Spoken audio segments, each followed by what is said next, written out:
nosotros estamos inaugurando una profesión prácticamente nueva, otra forma de ser arquitecto. Somos permanentes docentes. En Cuba finalmente ya no fue necesario eso porque todo el mundo sabía qué era lo que hacía el arquitecto. Una vez tenía en Perú, me acuerdo, que proyectar un centro industrial. ¿Cómo se llaman esos lugares? Parque industrial. Parque industrial, exactamente. Y una condición era que los materiales, había varias fábricas de distintas cosas. Llegaban en tren y se iban en camión de todos los lugares. Bueno, busqué una cantidad de cosas, todas se me hacían un nudo, pensé en puentes, no salía el asunto. Hasta que encaré el asunto de la forma, buscando cosas raras, cosas distintas. Y me encontré con un peine.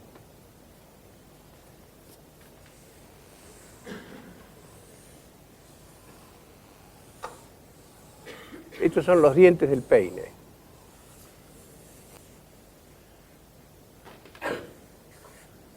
Entonces, aquí encontré la clave. En cada diente del peine estaban las fábricas. Distintas fábricas. Las circulaciones, obviamente, no tenían que cruzarse. Bueno, el tren venía por acá y descargaba en cada lugar los materiales que cada uno precisaba. Y de los espacios intermedios salían los camiones sin que se cruzaran. ¿Se entiende? Es decir, que la clave de la solución estaba en el peine. Quiere decir que yo empecé diciendo que está mal empezar a proyectar haciendo un cajón y empujando todo acá adentro. Sí, estoy de acuerdo con eso. Pero eso no quiere decir que yo no pueda inventar una forma y que esa forma me sea útil para resolver el problema.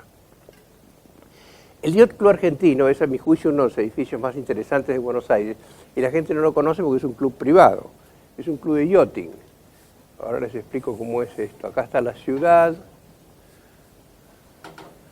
acá está el buquebús, el embarque del buquebús, ¿no?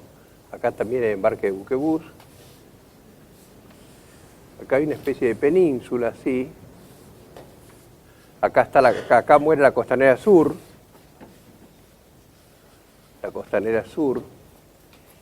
Y acá todo esto es el río. Estoy hablando de 1931. Y esto lo hizo el arquitecto francés Le Monnier en el año 1931, que es el año en que yo nací. Yo pienso que soy la reencarnación de Le Monnier. Me gustaría porque me cae muy simpático. Hizo un yacht club también en Francia. Por eso hablo bien francés y nunca lo estudié. No hablo bien nada tampoco. Entonces había que hacer un club de yachting, que es donde los navegantes a vela se reúnen para comentar sus hazañas y tomar algo y qué sé yo qué. Pero acá lo importante era ver los barquitos que venían, los barcos, mejor dicho, y estacionaban acá en el puerto, todavía no existía buquebús. Y tenía esto. ¿Qué hizo? Hizo un edificio con esta forma. Ese es el comedor. Miro para acá, los miro llegar, miro para acá, los veo pasar, los veo atrancar. Y tiene 3 niveles. El más bajo lo llaman la quesera, tiene 2,10 metros de altura, antes que Le Corbusier lo inventara. Es un bar bajito que todavía existe, muy, muy lindo. Y arriba otro bar más grande. Pero esta forma sale absolutamente del sitio. Es decir, el sitio lo inspiró para la forma. Si lo hubiera hecho un cuadrado acá sería completamente otra cosa. Bueno, son algunos casos que se me ocurren de la forma como fuente de inspiración en el sitio y de no sujetarse tampoco a una forma obligatoriamente. Ahora voy a hablar un poco del CFD. Es decir, la creatividad empieza no cuando estoy frente al tablero y ya escuché todo, sino es la forma como tomo la información del cliente y del sitio. Yo le digo que si es una casita y hay un pasillo, miremos todo el pasillo, miremos todo el contexto. No solo en la arquitectura, en casi todo el contexto es más importante que el texto. Lo que está alrededor es siempre más importante. La toma del ejercicio CFD, casa final deseada. Ahí hay algunos puntos clave y tenemos que preguntar el por qué y cómo y no sería qué, no limitarnos a anotar lo que el cliente dice. Yo quiero cocina aparte. Cocina aparte. No. ¿Y por qué? Y nunca se comió en una cocina junta, no le gustaría cocinar, porque a los cocineros les gusta tener una mesa de preparación, una isla. Sí, a mí me gustaría y cuestionar un poco. No diciéndole está mal lo que pensás nunca, pero sí preguntando. Con preguntas uno cuestiona. ¿Por qué CFD y por qué no le decimos cuáles son sus deseos? Por ejemplo, en el caso el caso de Procrear que mostré que no tenía en cuenta el terreno, ella hubiera dicho que la cocina es chica o que el jardín no lo veo y nada más. Pero tenemos que seguir preguntando. Y mientras más quejas tengan, mejor. Porque las quejas nos van a autorizar varias de las soluciones cuando veamos que no las cumplen. Por ejemplo, vamos a ver si les puedo explicar bien a esto. Por ejemplo, garage. ¿Para cuántos autos? Oíme, si está en casa, el garage es para 2 autos. Sí, pero la casa no existe. Eso lo tenemos que decir muchas veces. Bueno, para un auto. Ya, ¿qué pasó ahí? Descubrimos que tenemos un espacio que sobra. Pero él no hubiera dicho, me sobra un espacio. Otra muy común es, cuando tomamos la casa, logramos que se separe de su casa y tomamos la casa fantasiosa, terminamos todo y ¿qué más? No, nada más. Bueno, decimos, no dijiste playroom. Bueno, porque ya lo tengo. No lo tiene. Aparece como un lugar donde vamos a poder proyectar algo. Lo descubrimos con el ejercicio ficticio. Si no, ella dice, sí, ya lo tengo. ¿Entienden? Entonces, esa ficción es fundamental porque de ahí extraemos el verdadero deseo, la verdadera necesidad. Si ya lo tiene, no lo va a decir. Pero es que en realidad, cada vez que renuncia a algo, por ejemplo, nos está dando un espacio para que después podamos concretar una variante. Entonces, cuando tenemos las variantes al otro día, esta la descartamos, pero esta es un disparate que esto esté acá, pero déjame una cosa. ¿Y si la cocina en lugar de estar acá estuviera acá? Y es así, y de ahí, de 2 o 3 errores, o 2 o 3 variantes equivocadas, salta una idea para una buena. Es decir, que las ideas, aunque sean malas, generan ideas. Eso es los fuegos artificiales. Los deseos y los problemas, salidos del ejercicio fiscal y del CFD, los tenemos que poner telegráficamente. No decir Mariana farmacéutica y toda su vida soñó con... No. Tal cosa, tal otra, con estudio, por ejemplo. Estudio. ¿Cómo sería el estudio? No un estudio para mí, pero más o menos. ¿Cuál? ¿Usted recibe clientes ahí? No, solamente amigos. Es decir, que no hace falta una entrada independiente, no. ¿Y qué tamaño tendría que tener? Bueno, depende máximo y mínimo. Bueno, acá, eso es bueno tener las medidas, en donde ustedes trabajan, tener las medidas, en altura y en ancho. Desde acá hasta acá podría ser. A ver, un escritorio allí, tal otra cosa acá. Ajá. ¿Y no hay entrada independiente? No. ¿Y podría no tener paredes? Ahí los hacemos pensar. Si no tienen chicos, si es un matrimonio grande solo, ¿para qué quiere paredes? Para que no interrumpa quién a quién. Si hay chicos, se aparte. Es decir, no hace falta que diga, no es suficiente que diga estudio. ¿Qué tamaño? ¿Cerca de qué? Otra cosa clave de cualquier cosa, de dormitorios también, ¿cerca de qué? Cuando son niños y es chiquito, cerca de los padres. ¿Cerca de los padres? No es suficiente. Cerca de los padres hasta el año 2020. Ah, bueno, sí, claro, cuando tenga 13 o 14, bueno, nosotros queremos pensar el desarrollo de la casa. Entonces ponemos primera etapa cerca de los padres. Y ponemos año 2020, puede estarle. ¿Cómo? ¿Vamos a tirar abajo un cuarto y hacer otro? No, a veces que para ciertas cosas que no tienen equipamiento, no para una cocina, no podemos estar cambiando la cocina de lugar cuando crecen los chicos, pero un cuarto sí, el que era estudio se convierte en cuarto y está más lejos.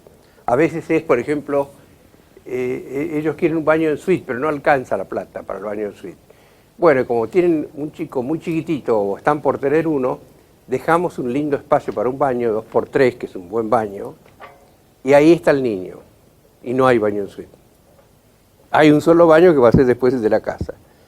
Cuando el niño crece y se va a otro lado, a otro cuarto, eso ya tiene, la cloaca ya tiene todo y se convierte en baño en suite. Es decir, la casa se va adaptando al crecimiento de la familia. Pero entonces,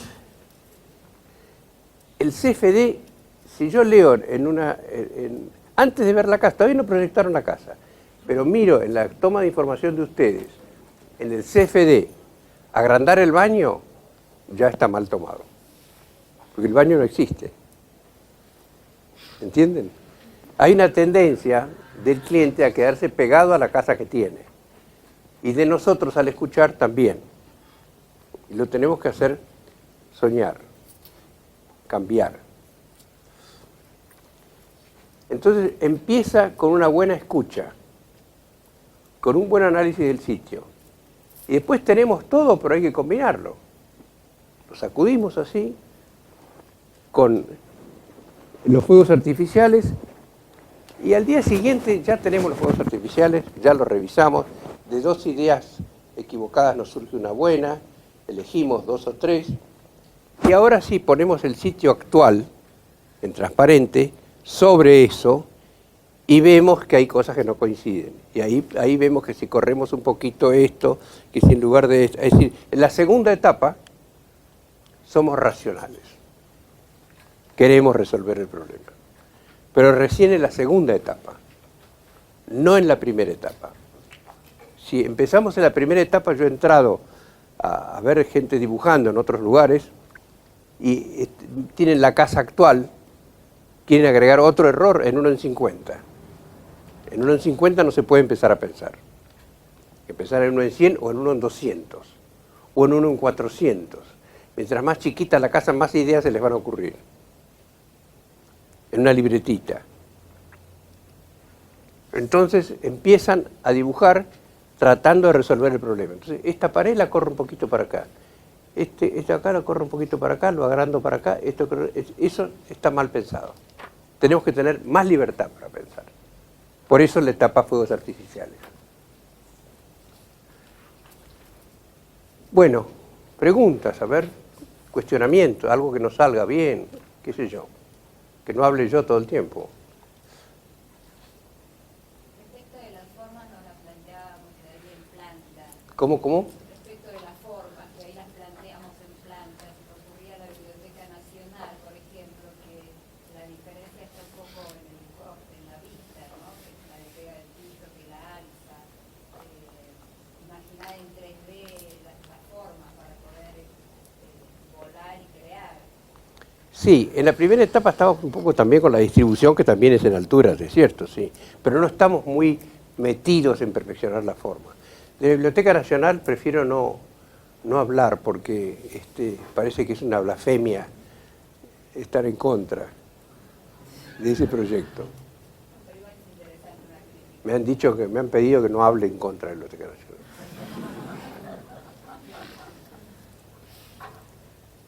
Pero voy a aplicar la teoría de Don Pascual. No quieren que lo haga y lo hago igual. El concepto, puedo estar equivocado, pero mi concepto, el que dice Clorindo es que levanta eso, era de Le Corbusier la idea, levantar un edificio para mantener libre el piso. ¿No? Esa es la idea de los pilotes. Ahora, yo creo que si uno le pone a un lugar, a un jardín como es Palermo, un sombrero de hormigón armado de 40 metros por 40, no está tan libre, porque el piso tiene que ver con el cielo también. Me parece que eso no se logra, que es una abstracción. Además pienso que como forma un cuadrado de 40 metros por 40 metros tiene luz acá. Y esto es un infierno, o por lo menos un lugar oscuro. Nosotros lo hemos hecho muchas veces porque dimos cursos allí, clases allí, con Nidia, y yo precisaba un guía para manejarme por acá adentro. Sí, yo lo acompaño, me decía una ordenanza. En realidad, la relación adentro-afuera, en un edificio grande, fíjense lo que les voy a mostrar, el Ministerio de Guerra. Ministerio de Guerra.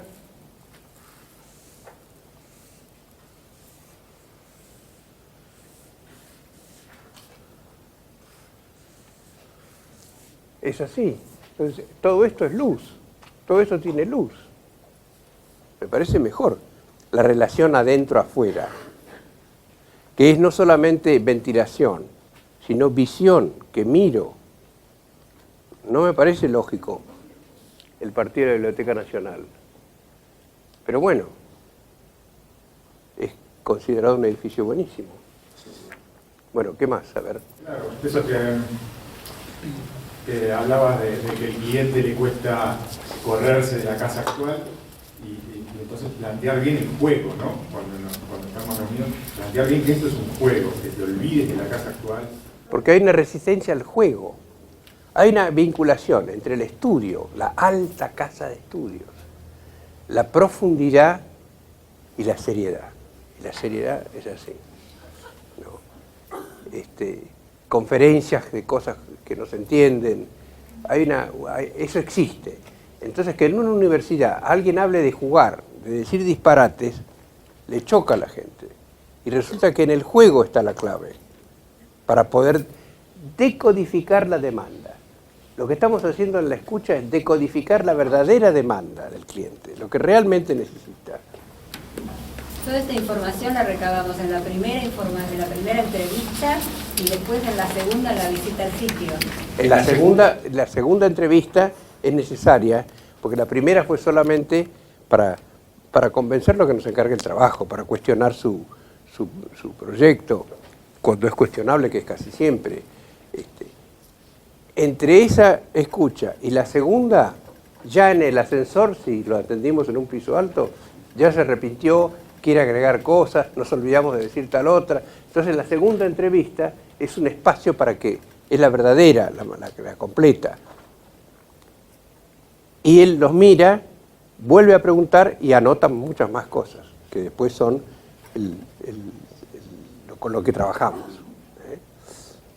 El ejercicio es el mismo, pero el día del acto, por ahí Rodolfo preguntó, el fiscal anotó 4 quejas que le sirvieron a él para poner en crisis el PC. Si Rodolfo ya vio que el PC que trajo el cliente, hay 2 quejas importantes que no están resueltas, ya le puso en crisis el PC, ya lo dio vuelta con esa toma de ayuda. Cuando ellos nos encargan el trabajo y vamos, ahí sí indagamos mucho más y nos llevamos 15 quejas. Esa es la diferencia, aunque es el mismo ejercicio, ¿no? A veces exagerar el problema es la solución, o cambiarlo. No puedo ver los árboles de la Plaza San Martín, porque la ventana está muy alta. Y traté de bajarla y me dijeron que ni se me ocurra que este edificio no se puede tocar. Solución, invertir la pregunta. Lo que quiero no es bajar la ventana, es ver los árboles. Entonces subo la cama. Le hago una cama más alta. Es decir, ¿qué pasa si invertimos el problema? ¿Qué le pasa a Winston Churchill cuando una señora le dice, si yo fuera su mujer le pondría veneno en su copa? Él invierte la cosa. ¿Y qué pasa si le hago caso? Señora, si yo fuera su esposo la tomaría. Esos son ejercicios de creatividad. Invertir la pregunta, invertir el problema, exagerar el problema, y ahí está la solución. Un cliente que dice, yo no quiero agregar 1 metro más. Bueno, en una de las soluciones le agregamos 10 metros más.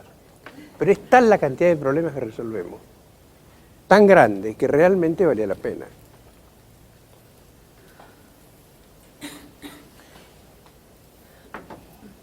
Bueno, hablen un poco, digan algo. No, yo tengo una pregunta. Pónganse en contra. Quería preguntar como de la parte de los kayak y de las variantes, Sí. como de esa parte, según tu experiencia y eso, ¿cómo es el trabajo en equipo, ¿no? Cuando uno proyecta junto con otra persona, Ah, linda pregunta. ¿cómo se complementan esas dos personas o cómo es el trabajo en conjunto? Claro. Primero es muy importante que no se resten. Por ejemplo, una forma de restarse clásica es alguien está empezando a hacer una cosa y viene el otro, ah, ¿sí? ¿Y dónde pones el lavadero? Ah, te pesqué, entonces vuelve a... No. Dejalo que trabaje. En medicina, el Hipócrates, que era un famoso médico de la antigüedad, a quien le dicen el padre de la medicina, decía que la visión del médico es, primero, no dañar, después, aliviar, y tercero, tratar de curar. Fíjate qué interesante. Primero, no dañar en todas las cosas. ¿Por qué es esto? Y actualmente realmente existe la iatrogenia. La iatrogenia es el mal producido por los remedios, que sigue existiendo. Hay remedios que hacen más mal que bien, o hacen un mal mayor que el bien que curan. Entonces, primero no dañar. Entonces, con respecto al grupo, la primera respuesta es dejarlo que busque cada uno, no restarse. Segundo, me parece mejor que tengan un tiempo de que cada uno busca lo suyo. Un tiempo, un día o 2 días. Y después se pone todo en una pared.